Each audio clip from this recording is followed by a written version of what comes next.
पिछले लेक्चर में आप लोगों ने रेंज, नल स्पेस, नलिटी सबके बारे में सीखा। आज उसी कंसेप्ट को लगा कि हम रैंक नलिटी थ्योरम प्रूव करेंगे, जिसको सिलेस्टर्स लॉ भी कहते हैं।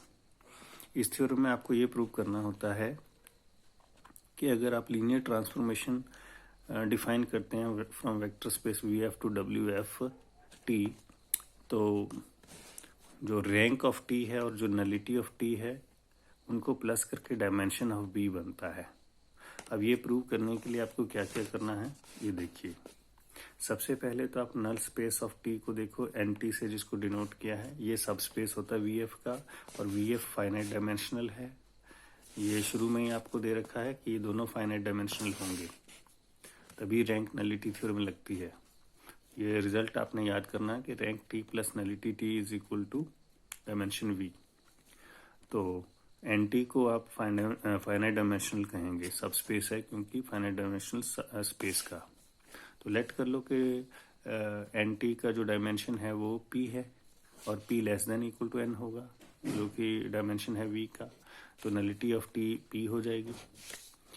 अब N T has a basis having P elements, क्योंकि इसका डायमेंशन पी है तो इसके पास पी एलिमेंट्स लिख लिए मैंने वी वन से लेकर वी पी तक। अब क्योंकि एलिमेंट है नल स्पेस के, तो T V one equal to zero, T V two equal to zero, सारे के सारे एलिमेंट्स अंडर टी हमें इमेज देंगे जीरो, क्योंकि नलिटी की यही डेफिनेशन है।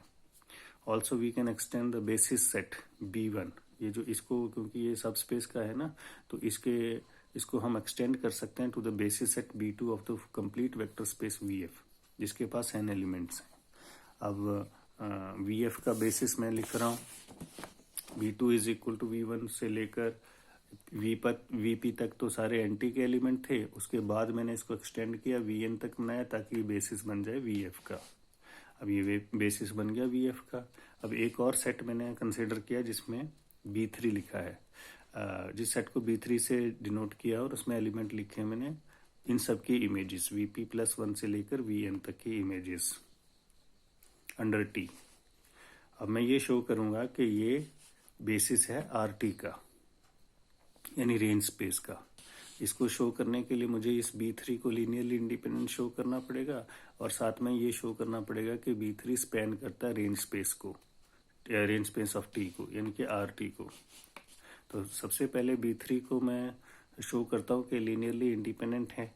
उसके लिए मुझे क्या करना, बी थ्री के एलिमेंट जो कि T V P plus one है up to T V N तक है, उनकी लीनियर कॉम्बिनेशन बनाई सम स्केलर्स के साथ, ए पी प्लस वन से लेकर ए एन तक सारे स्केलर्स लिखे, इसके साथ लीनियर कॉम्बिनेशन बनाया, इक्वल टू जीरो किया।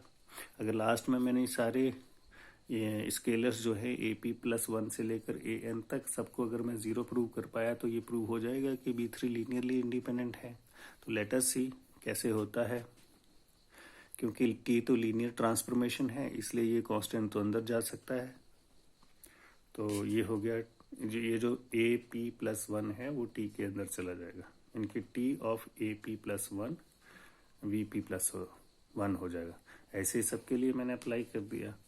अभी देखो ये सब में जो टी है वो ऑपरेटर लगा हुआ है, क्योंकि टी लीनियर है इसलिए इस टी को मैं बाहर भी कर सकता हूँ इक्वल टू जीरो करके। यानी कि ये जो सारा एलिमेंट ब्रैकेट के अंदर है, ए P plus one V P plus one से लेकर ए एन वी एन तक, उसकी इमेज अंडर टी जीरो है, इसलिए ये जो सारा एलिमेंट है वो नल स्पेस का ही होगा। ये सारा एलिमेंट नल स्पेस का होगा। अब नल स्पेस से कोई एलिमेंट ले लो v, तो v फिर इसके लीनियर कॉम्बिनेशन में लिखा गया, यानी कि इसको मैंने v से डिनोट कर दिया मैंने, A P plus one V P plus one so on A N V N को मैंने लेट कर लिया कि वो v है। अब क्योंकि बी वन तो बेसिस था एन टी का, इसलिए जो v है वो एन टी को बिलोंग करेगा, और it can be written as linear combination of elements of B one, that is v can also be written as B one plus B two so on plus B P. अब v को ये लिखा गया, but पिछले जो expression आपने देखा वहां पर v तो ये सारा था, इसलिए दोनों इक्वल हो जाएंगे। सबको एक तरफ शिफ्ट करो, सबको एक तरफ शिफ्ट करने के बाद मेरे पास क्या नज़र आएगा, अब यहाँ से b1 इक्वल टू 0 हो जाएगा, b2 इक्वल टू 0 हो जाएगा, और सारे ये जो स्केलर्स हैं वो 0 हो गए, AP+1, AP+2, AN सारे 0 हो गए। वो इसलिए हुए हैं क्योंकि ये सारे लीनियर कॉम्बिनेशन में आ रहे हैं, सारे एलिमेंट्स VF के वेक्टर स्पेस के होने की वजह से। इसलिए जो मेरे पास इसकी रीज़न यही लिखा गया है कि यहाँ लिखा है कि V1, V2 सो ऑन सारे बेसिस थे, सो B2 इज लीनियरली इंडिपेंडेंट, इसलिए सारे कांस्टेंट जो थे स्केलर्स थे वो 0 हो गए।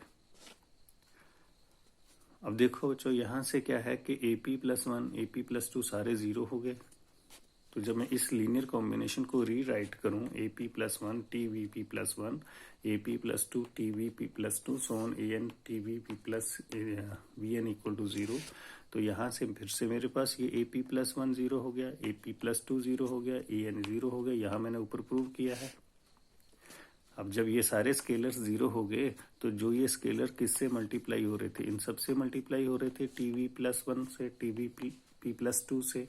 तो ये सारे एलिमेंट जिन स्केलर्स के साथ मल्टीप्लाई हो रहे हैं वो तो 0 हो गए, इसलिए ये सारे एलिमेंट जिस भी सेट को जनरेट करेंगे वो सेट तो लीनियरली इंडिपेंडेंट होगा। और वो सेट कौन था, B3 था, इसलिए B3 तो हो गया लीनियरली इंडिपेंडेंट। पहली बात कंप्लीट हो गई। अब सेकंड बात प्रूव करूंगा कि जो B3 है वो स्पैन करेगा रेंज स्पेस ऑफ T को। तो उसके लिए मुझे क्या करना होता है, RT का एक एलिमेंट लेना होता है Y, और फिर हम देखते हैं अगर RT से मैंने कोई एलिमेंट लिया है तो एक एलिमेंट V में भी मुझे ऐसा मिलेगा कि Y is equal to TX। अब देखो, क्योंकि X तो V में है और B2 मेरे पास बेसिस है, therefore X can be written as linear combination of elements of B3, that is X equal to alpha 1 V1 plus alpha 2 V2 plus so on alpha P VP plus so on alpha n Vn। तो ये element मैंने जो V का था उसको linear combination में लिख लिया V के एलिमेंट में, क्योंकि B3 बेसिस है। यहाँ पर सारे अल्फाइज स्केलर होंगे। अब T ऑपरेटर अप्लाई कर दो ऑन बोथ साइड, यहाँ भी और इस सारे के ऊपर भी। ये किया अप्लाई मैंने T operator on both side. जैसे ही मैंने T operator on both side apply किया तो क्योंकि T तो लीनियर था इसलिए ये सारी चीज़ें खुल जाएंगी। अल्फा 1 TV1, अल्फा 2 TV2 सोन, TX तो Y के इक्वल मैंने शुरू में ले लिया है। अब अल्फा 1 TV1 0 है क्योंकि TV1 एलिमेंट है नल स्पेस का, TV2 एलिमेंट है नल स्पेस का, इसलिए ये भी 0 हो जाएगा, प्लस सोन। तो Y मेरे पास सिर्फ ये बच गया, अल्फा P+1 TVP+1 सोन। अब मैंने ये प्रूव कर दिया कि Y is a linear combination of elements of B3। ये देखो, ये जो सारे एलिमेंट है ना, TVP+1 TVP+2 सोन TVN, ये सारे एलिमेंट है V3 के, और Y इन सब के लीनियर कॉम्बिनेशन में लिखा जा चुका है, इसलिए सेट B3 स्पैन करेगा रेंज स्पेस ऑफ T को। अब B3 बेसिस बन गया रेंज स्पेस का, रेंज स्पेस T के, जिसमें कितने एलिमेंट हैं, n-p। अब n-p क्यों एलिमेंट है इसमें, क्योंकि इसके एलिमेंट है P+1 से लेकर Vn तक। टोटल एलिमेंट थे 1 से लेकर Vn तक, P तक एलिमेंट छोड़ दिए, बाकी एलिमेंट बचे n-p। तो n-p एलिमेंट हुए बेसिस में, तो किसके बेसिस में, रेंज स्पेस के। तो इसको मैं लिखूंगा dimension of range space of T is equal to n-p। P को मैंने शुरू में क्या लिया था, याद करें, शुरू में उसको लिखा गया था कि वो डायमेंशन है नल स्पेस का, यानी कि नलिटी ऑफ T थी वो। इसको शिफ्ट कर दो दूसरी तरफ, n इधर ही रहने थे, और n क्या था, बेसिस एलिमेंट, जितने बेसिस एलिमेंट्स थे V के, यानी कि डायमेंशन V का। तो यहाँ से ये प्रूव हो गया कि rank of T plus nullity of T is equal to dimension of n, hence the theorem is proved.